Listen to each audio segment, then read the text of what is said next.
النهاردة هنعمل الكريب الصيامي، هيعجبكم قوي، وبحشوة المشروم الخطيرة، ومعاها التومية والجبنة الصيامي او النباتي.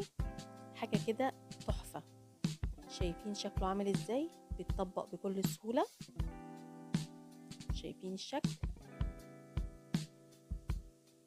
ولا تقطع مني ولا اي حاجة. شايفين جماله؟ خطير، ومن غير بيض ولا لبن. تعالي بقى اقولك عملته ازاي. في الخلاط او الكبة حطيت 3 كوبايات مية، وعليهم 3 كوبايات دقيق بنفس معيار الكوباية،